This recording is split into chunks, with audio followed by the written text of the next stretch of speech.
Within 30 seconds of its initiation, because we have early advanced systems. My first question is it's a statement and then a question.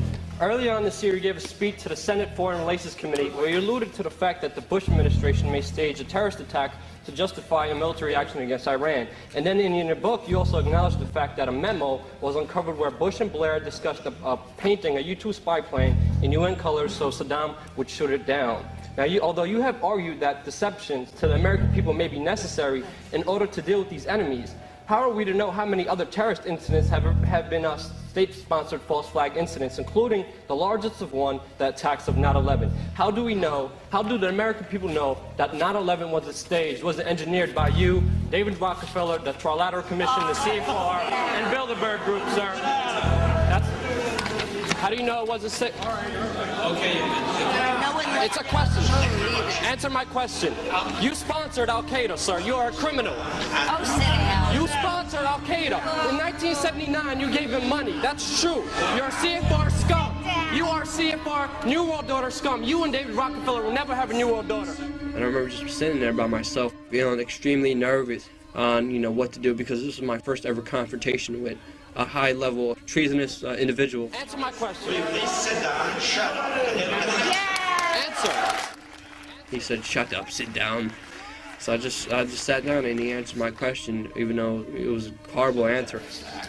You're not allowed to use a camera. I'm pressed. As he's answering my question, you have this one pencil-neck guy, moderator, coming up to me and saying, you need to get out of here. How dare you film this event? You can't film this event. It's private. I remember just being there by myself. Nobody else could have came. I called all my friends. Nobody really wanted to come out. Nobody really, could come out. And I remember just thinking, this guy's done a lot of wrong. I have to do this. I have to do it for, Dan Wallace especially. And that was very close to Dan Wallace's death. And I remember just thinking, what happens if I die? I won't have the opportunity or chance to do something like this. Discussions. 9/11 was an inside job. Ms. Brzezinski is responsible for it. 9/11 is an inside job. You are responsible for Brzezinski. You will never get a New World Order. Never. National sovereignty will prevail. The New World Order is going down, sir. You can laugh. Wake up, people. Wake up. Research the New World Order. This is important. Look it up. Investigate it. As I was being dragged out, this one little security lady comes up and she starts screaming, "Take the tape, take the tape." And she hits my camera and she starts to try to rip off the camera from my hand. And I remember the security guards holding me. And I remember I was right by the door. So I decided to lean into the door and I did kind of a spin move. And as I spun, I hit the door wide open. I just started running. I was like, hell no, they're not getting my tape. And I didn't want to look back. I was just terrified, scared, running, because I didn't know what these guys were going to do to me. They ran for about 6 blocks. You just saw Secret Service run after me to try to take my tape inside this camcorder. I ran outside the building. Private security guards tried to catch me, but I guess I'm too quick for him, and he couldn't catch me. So I hope you guys enjoy the footage. And yeah, Brzezinski, you got yours. It was a huge victory getting that tape out, getting that information out, getting that reaction out, getting that confrontation out, getting that video out, and it getting hundreds of thousands of hits on YouTube and the whole internet. And it was just a great event knowing that I could affect and tell truth to power.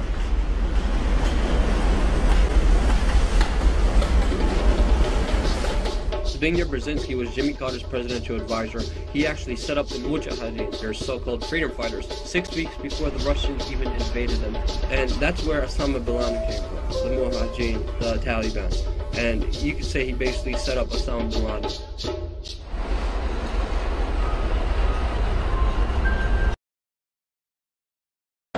Le conseiller national pour la sécurité des États-Unis, Brzezinski, s'envole pour le Pakistan afin d'organiser la résistance. Il veut armer les Moudjahidines sans dévoiler le rôle des États-Unis. Sur la frontière afghane, près du col de Khyber, il presse les soldats de Dieu de redoubler d'efforts.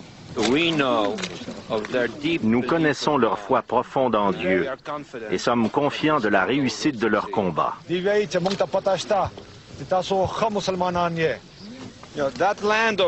Cette terre là-bas est la vôtre.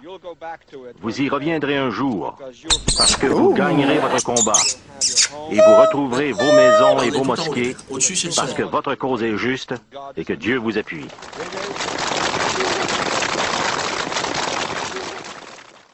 We also have a history of kind of moving in and out of Pakistan. I mean, let's remember here, the people we are fighting today, we funded 20 years ago. And we did it because we were locked in this struggle with the Soviet Union. They invaded Afghanistan, and we did not want to see them control Central Asia, and we went to work. And it was President Reagan, in partnership with the Congress, led by Democrats, who said, you know what, sounds like a pretty good idea. Let's deal with the ISI and the Pakistani military, and let's go recruit these mujahideen. And let's get some to come from Saudi Arabia and other places, importing their Wahhabi brand of Islam, so that we can go beat the Soviet Union. And guess what? They retreated.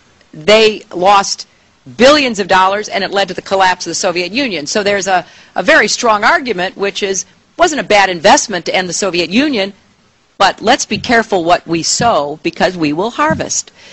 So we then left Pakistan. We said, okay, fine, you deal with the stingers that we've left all over your country. You deal with the mines that are along the border. And by the way, we don't want to have anything to do with you. In fact, we're sanctioning you. So we stopped dealing with the Pakistani military and with ISI, and we now are making up for a lot of lost time.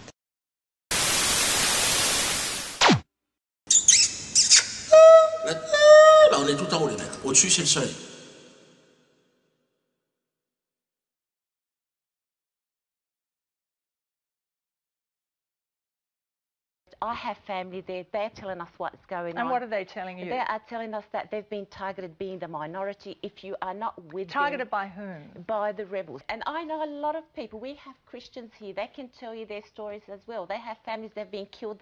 We have people that have been beheaded. And this is their slogan. If you're not with us, you are to be beheaded.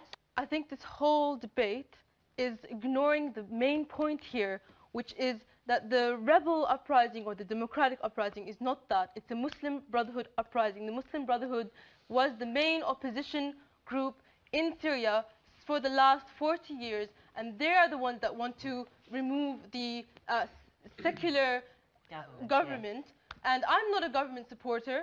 I am for the reform process, just like the majority of the Syrian people. But the fact is, before you interrupt me, sir, the fact is, it is the American and NATO governments and Israel that are funding these Al-Qaeda terrorists and Muslim Brotherhood extremists. And that is the point that everybody here is missing. That's true. And the fact is that, excuse me, sir, but you do have a stake in Syria, because we have Russia emerging as a superpower, and you have China emerging as a superpower, and America and NATO want to control the Mediterranean Sea. They want to cut off this new pipeline deal that is happening between Syria, Iraq, and Iran.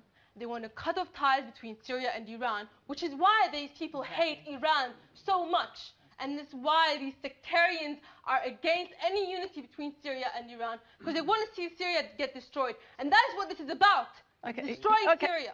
Mimi, what sort of government do you want? Of course, I would like to see a government that has less corruption, but also maintains our foreign policy, which is of the utmost importance, because we have an imperialist, Zionist entity right next door to us, Israel, which is funded by NATO, and the whole crisis is being created by our enemies, Israel, NATO, America. Okay, can I just ask you, though, do you want Assad to survive? Right now, Assad has to survive, because his replacement is going to be Islamic extremists, the Muslim Brotherhood, but do you want him to survive? I want him to survive for now. But do you want him to run Syria? I want him is he the person you want running your country? I want to run Syria eventually. Okay? So now I see that the fall of the Assad regime would be a disaster for my country. Okay, final comment from you, Hannadi. I just want to say we're not Assadi regime supporters. We are Syrians. Therefore, we've seen the uprising in the Middle East. We've seen that so-called Islamic Brotherhood uprising, and the proof is in Egypt. The leader now is a Brotherhood extremist. In Tunisia, the leader is a Brotherhood extremist. In where else? Libya, Tunisia, and Egypt. This is what concerns us. We want Syria to stay secular. We've lived there. I've lived there for 8 years myself. Everybody practiced his religion freely. We've all had free education. We've had it all. What is it they want? I want a reform. We all want reforms. We do know every country has corruptions. We want that to go. However, we don't want extremists to come and run our country. That's all.